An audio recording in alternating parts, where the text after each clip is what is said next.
जय शंकर जय शिव गोरख। स्वागत है आपका हमारे YouTube चैनल नाथ की कृपा में। तो जो आज का विषय है वो है तांत्रिक क्रिया के लक्षण, काले जादू के लक्षण। तो वीडियो को बिना स्किप करे लास्ट तक देखना, तभी आपको बात समझ आएगी, विषय अच्छे से समझ आएगा।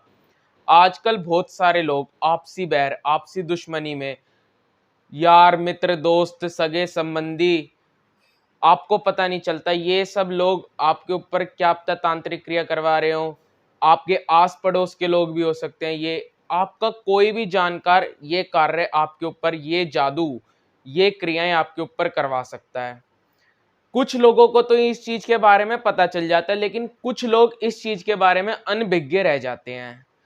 तो इस चीज की पकड़ क्या है, इस चीज के लक्षण क्या है, जो एक आम आदमी इस चीज के लक्षण, इसका प्रभाव बढ़ने से पहले पकड़ सकता है, ताकि इसका सही समय पे निवारण किया जाए, ताकि आगे कोई बड़ी अनहोनी होने से बचा जाए।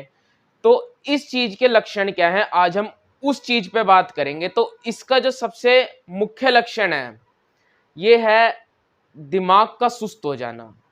अगर आपके ऊपर किसी ने वशीकरण क्रिया का करवा रखी है तो आपका दिमाग सुस्त हो जाएगा, आपके कपड़े खराब होने लगेंगे, आपकी अलमारी कपड़े में से बदबू आने लगेगी, खासकर आप में से अगर आपके ऊपर वशीकरण क्रियाओं का प्रयोग किया गया, या आपके ऊपर किसी भी तरीके की, या आपके घर में अगर किसी भी तरीके की तांत्रिक क्रियाओं का प्रयोग किया गया है, तो ऐसा हो सकता है कि घर में अचानक से सब बीमार पड़ने लगे।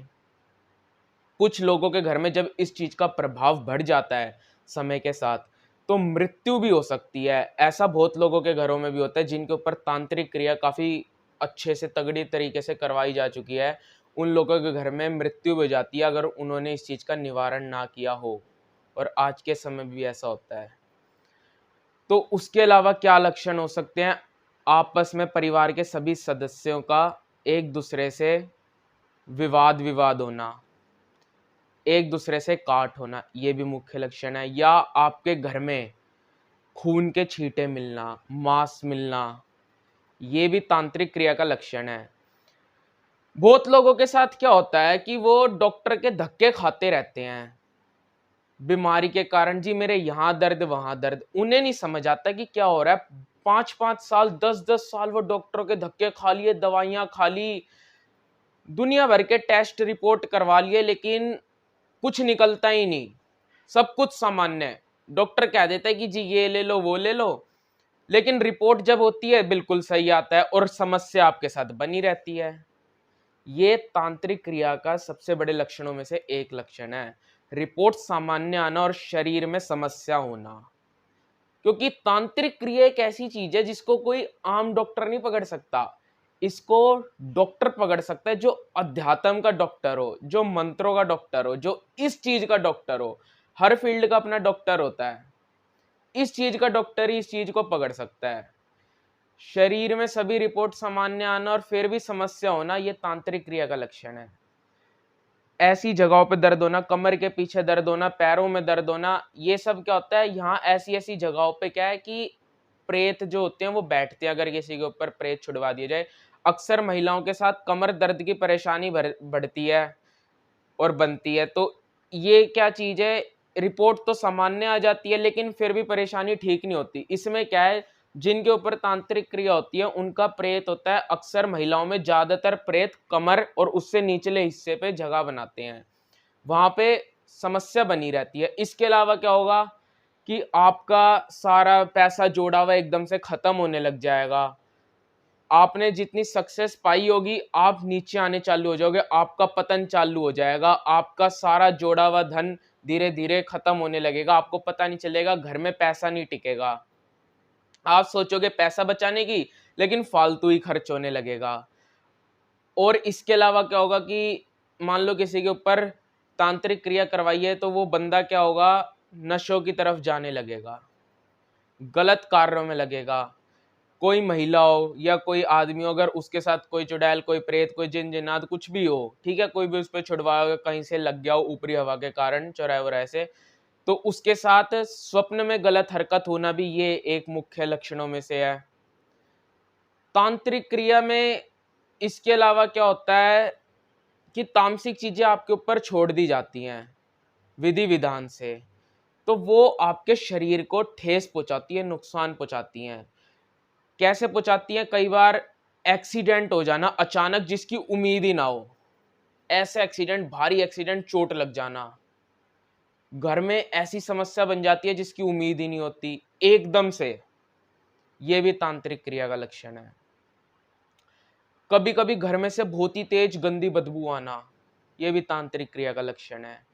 इसके अलावा जिनके घर में जिन होते हैं या किसी के ऊपर जिन छुड़वा रखा है, घर में जिन है पहले से, जब वो जिन मजबूत स्थिति में पहुंच जाता है कई सालों बाद, तो ऐसा प्रतीत होएगा कि मानो जब आप रात को सो रहे होगे तो 1-1:30 बजे, 12 बजे कि छत पे कोई चल रहा है, बड़ी तेज तेज चलने की टापों की आवाज आएंगी, बड़ी भारी भारी।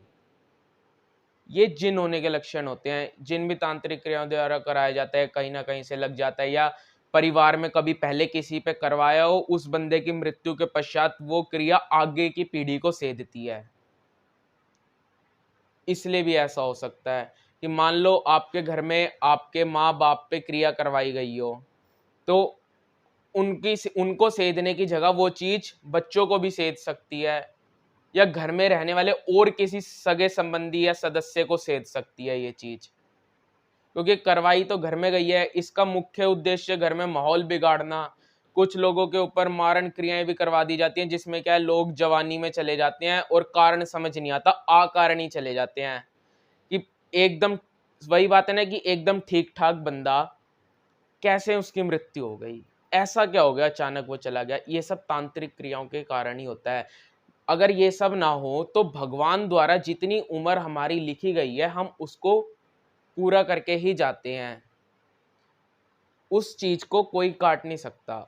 ये तांत्रिक क्रियाओं के लक्षण होते हैं। अचानक से ऐसे हादसे हो जाना, डिप्रेशन में चले जाना, दिमाग का सुस्त हो जाना, जिसके ऊपर वशीकरण प्रयोग होगा उसके लिए तो सबसे बड़ी समस्या होगी, उसको कोई कुछ कहे उसको समझ ही नहीं आएगा, उसका दिमाग ही एकदम सोता सा रहेगा। उसको मान लो कोई भगत भी सामने बैठ के समझा रहा होगा ना कि तेरे ऊपर वशीकरण क्रिया है, तो उसका प्रभाव इतना तगड़ा होता है कि उसको नहीं समझ आएगा भगत ने क्या बता दी, या उसके कि कोई उससे बात कर रहा होगा उसको नहीं समझ आएगा उसको क्या बता दी।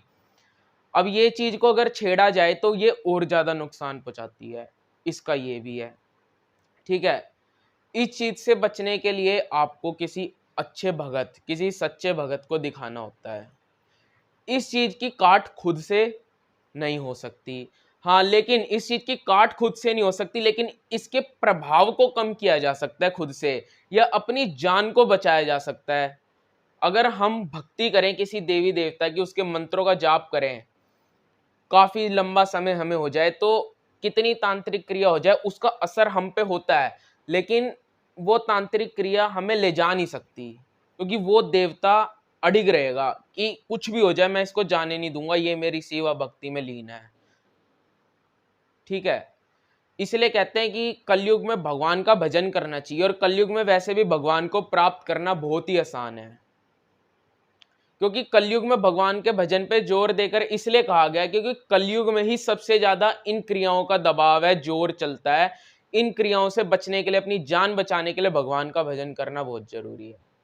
अगर आपको भी ऐसी चीजें महसूस होती हैं, रात को अचानक से नींद खुल जाना 1 से 3 के बीच में, या जो भी मैंने लक्षण बताए, इस तरीके का कोई भी लक्षण होना, चेहरा पीला पड़ना है, रिपोर्टों में सामान्य होकर भी कुछ समझ ना आना क्या हो रहा है, फिर भी समस्या बनना, व अन्य लक्षण जो मैंने बताया, इस तरीका का कोई भी लक्षण है, तो आप सावधान हो जाओ, क्योंकि बहुत बड़ी अनहोनी हो सकती है। इस चीज के लिए पहले देखो, भगत अच्छा देखो।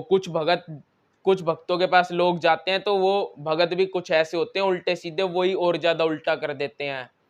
ले पहले परखो भगत को, कि पहले परखो इन द सेंस कि पहले उसके बारे में पता करो कि जी हाँ, इससे बंदे ठीक हो, या उसका विश्वास पात्र निकालो कोई अपना, उसके जरिए जाओ। ऐसे किसी भगत पे मुंह उठा के मत चले जाना, नहीं तो समस्या और बढ़ सकती है।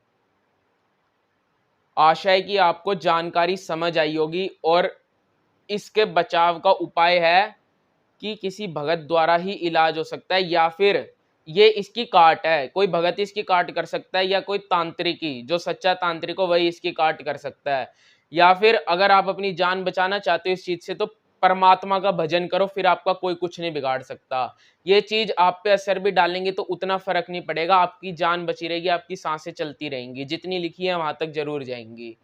इतना मैं आपको सुनिश्चित कर सकता हूँ। आशा है आपको जानकारी पसंद आई होगी। जय शंकर, जय शिव गोरख।